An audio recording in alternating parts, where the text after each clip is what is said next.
Hi again, sorry my broadcast earlier on was interrupted. It's actually just poor signal strength. I don't think it's anybody interfering with the broadcast. However, to recap, this morning Mundell's office is going to be given the £111 coming from the EU when we Brexit, and he is going to wield those powers from his new power base at Leith Docks with his new Scotland office, or his new parallel Scottish government, or whatever you want to call it. This is going to put the SNP in a very difficult position from the point of view of exercising governance in Scotland, where the UK is going to be competing on that governance with these 100 powers, while still claiming that they have repatriated the powers back to Scotland, although that would only be geographically repatriating them to Leith and still having control over them from London.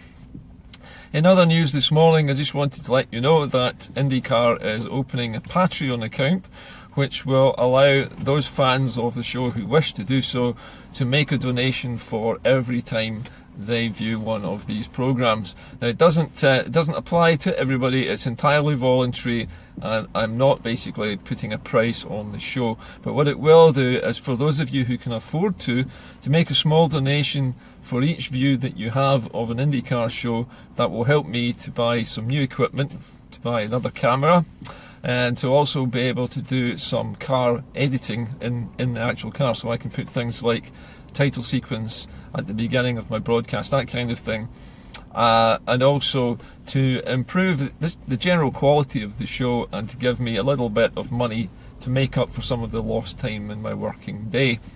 So as I said, the Patreon account is open at the moment, but the PayPal account is not. But by the end of the week, those of you who wish to make any kind of donation to IndyCar should be able to do so safely through IndyCar's PayPal account. So that was the second piece of news. The story about Mundell's office, I think, is going to run and run.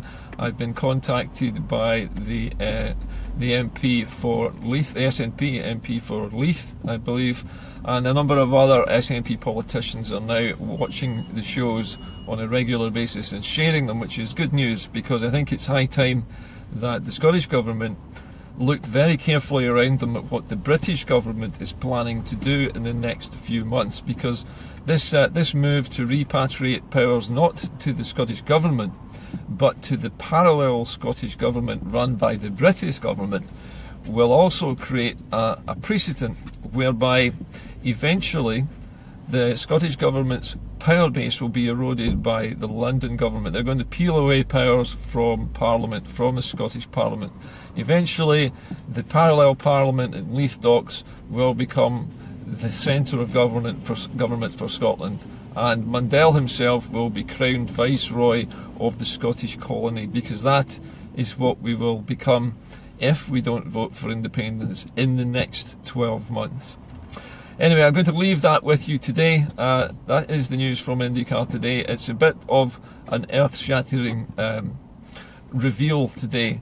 Now, I can't reveal my sources for how I know this, but trust me, that makes perfect sense if you think about it. Exactly what the UK government would be doing at this stage is trying to retain power, not to give it back.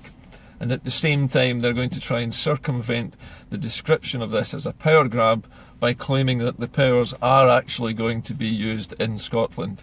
But the caveat is they're not going to be used by the SNP government, who won't be allowed anywhere near it, because Mundell will be the phony king of Scotland. He's the cuckoo in the nest of Scotland. And I can't understand anybody with Mundell's attitude to his own country, to sell it out in this way to a foreign government, to be the viceroy for a failed British Empire, to be the last colony of the British Empire to free itself from its indenture to the United Kingdom. I am shocked that anybody would vote for Tories in Scotland. I'm shocked that any fisherman or farmer would vote for this creature in Leith Docks to become some kind of parallel government, some phony government set up by London, basically to try and compete with the real Scottish Government.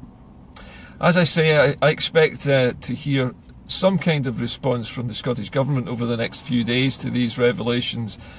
It's difficult to substantiate this kind of information because of the way it comes to me.